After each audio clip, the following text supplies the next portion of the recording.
Fala galera, aí ó, 25 anos comemorando aqui em Roland Garros. Ó, sorriso, aquela alegria no primeiro título, 2 semanas que o mundo virou de cabeça para baixo, a zebra estava solta aqui em Paris, de azul e amarelo, né, para celebrar esse momento que transformou nossas vidas. Então um beijo para todos, diretamente aqui do estádio Roland Garros, comemorando 25 anos da trajetória. Valeu, tchau, tchau!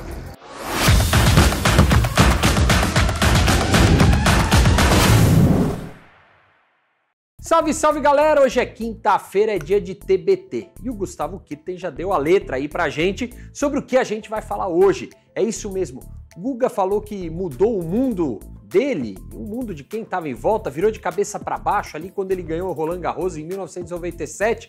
Pois é, e agora completando 25 anos da conquista, a gente relembra não só o que mudou no mundo do tênis, mas principalmente o que mudou no negócio do tênis aqui no Brasil e, claro, nos negócios de Guga Kirten. Ele que, quando conquistou o título em Roland Garros lá em 1997, jogou com aquele uniforme espalhafatoso que ele tinha da Diadora. Esse uniforme que fez com que a marca italiana começasse a conquistar o mercado e começasse a vender cada vez mais aqui no Brasil. Só para a gente ter uma ideia, aumentou em 50% as vendas de produtos Diadora por conta do fato de o Guga usar a camisa bem discreta, por sinal, que ele tinha naquela época. E depois disso, além da Diadora, quem logo depois faturou e faturou bastante foi a Red, a fabricante de raquetes que conseguiu aumentar também as suas vendas graças a Guga. A partir do momento que o Gustavo Kirten ganhou o troféu em Roland Garros, foi feita uma movimentação grande para que ele se tornasse um dos grandes embaixadores da marca Red, a fabricante de raquetes,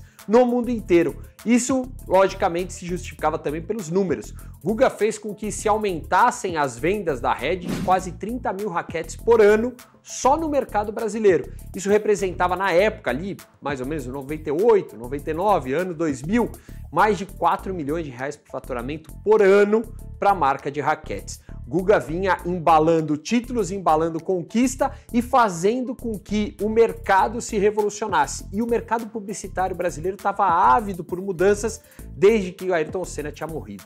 E com isso, o Guga começou a embalar uma propaganda atrás da outra. Logo depois que ele ganhou o torneio de Roland Garros, ele já foi contratado pela Renault para fazer as propagandas do carro Clio que estava sendo lançado naquela época.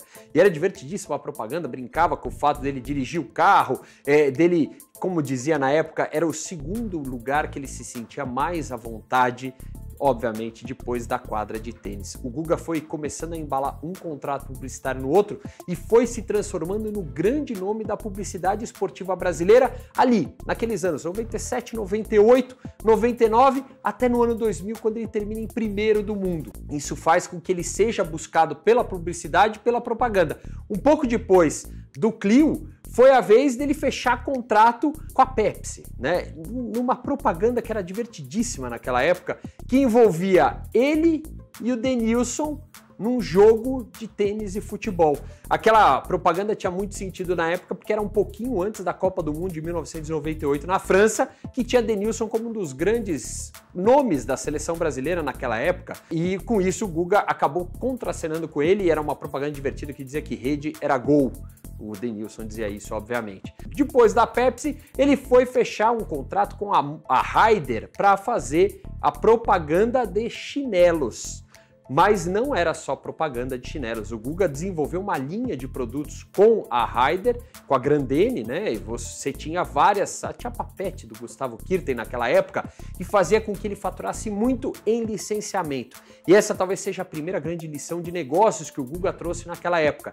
Ele não era mais apenas um garoto propaganda, ele já estava desenvolvendo um mercado de licenciamento de produtos. Só para a gente ter uma ideia, era cerca de 600 mil pares de sandálias vendidas com a marca do Guga anualmente naquela época. Isso fez com que outras empresas buscassem o Guga não só para ser o garoto propaganda, mas para ser também um vendedor de produto licenciado. Outro que fez uma campanha com ele foi a Motorola. Naquela época, o mercado de celulares começava a crescer no Brasil. E aí o Guga chegou lá e começou a trazer a publicidade junto com a venda de produtos. Lançou uma linha de telefones junto com a Motorola e naquela época uma campanha que também trazia, não obviamente na TV, mas trazia em outros lugares, que era o Guga tirando o celular da cabeça. Por que ele fazia isso? Porque a ideia era brincar com a cabeleira de Guga, que tinha sido identificada na publicidade ali da Motorola como um grande poder chamativo para o público. Se o Guga vinha embalando uma publicidade atrás da outra ao mesmo tempo que vinha empilhando conquistas e chegando próximo de número 1 do mundo, isso nos anos 98 e 99, ali perto do ano 2000, ele já começa a iniciar uma nova era no mercado publicitário, porque os contratos já vinham vencendo e ele vinha sendo procurado. Tanto é que se ele anunciou uma época a Pepsi, ele passou a anunciar também o Quat, ou concorrente ali, né? O Quat, que era da Coca-Cola, Pepsi, depois que venceu o contrato, Coca-Cola foi atrás e o Guga protagonizou campanhas também para Quat, fazendo com que ele se transformasse num fenômeno publicitário. Além disso, naquela época, o Guga foi preparando essa mudança de carreira para se transformar num garoto propaganda também com licenciamento de produtos. Só com a Tilibra ele vendia cerca de 250 mil cadernos com a capa, né, com a cara do Guga, personagens do Guga, e o público comprava mais caderno com a cara do Guga naquela época do que de grandes times como Corinthians e Flamengo e de grandes ídolos naquela época ainda, a gente está falando de fim dos anos 90, como Ayrton Senna. Guga foi se transformando num grande nome da publicidade e principalmente do licenciamento. Tanto é que desde que ele parou de jogar, a Gustavo Kirten, né, o grupo Gustavo Kirten, vem faturando e faturando cada vez mais com licenciamento de produtos. Em 2019, um pouco antes da pandemia, eram mais de 100 milhões de reais que o grupo faturava apenas com produtos licenciados com a marca de Guga. Hoje, ele tem uma lista de empresas que estão junto com ele. Tem a Lacoste, tem a Aurora, tem o próprio torneio de Roland Garros, que ele é embaixador mundial, tem a Embraed, tem a Aldo Solar e tem a Genial Investimentos, que tem, em 2018, fechou um contrato com o Guga e tem nele um dos embaixadores e sócio da marca. E esse é o detalhe interessante. 25 anos depois de Roland Garros, Guga começa a dar um segundo passo para mudar um pouquinho de imagem. Ele conversou um pouquinho com a gente, com a Máquina do Esporte, e fala sobre isso. Ele está querendo deixar de ser apenas um garoto propaganda para se transformar também num cara de negócios cada vez mais. Por isso ele tem a parceria com a Genial Investimentos, por isso ele vai buscando no grupo Guga Kirten outros negócios. Já teve a Semana Guga Kirten, que levava crianças para jogarem tênis. Ele tem hoje a Escolinha Guga Kirten para trazer um ensino num modelo de franquias para o Brasil inteiro de tênis. E agora ele tem o Guga Open, que ele foi uma transformação do que era a Semana Guga Kirten em vários eventos ao longo do ano.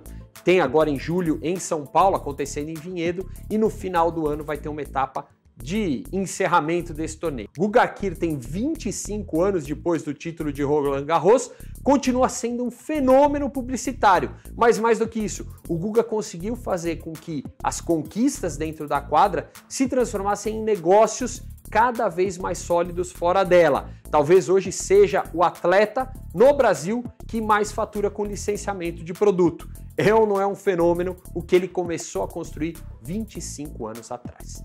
E assim, pessoal, a gente vai encerrando o nosso TBT desta semana. Gostou? Gustavo Kirten falou, o mundo ficou de cabeça para baixo lá em junho de 1997, mas com certeza a carreira sólida que ele construiu depois disso nos negócios transformou o Guga num fenômeno ainda maior.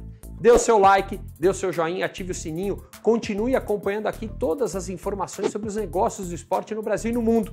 Esse foi o TBT aqui na Máquina do Esporte. Até a semana que vem. Valeu!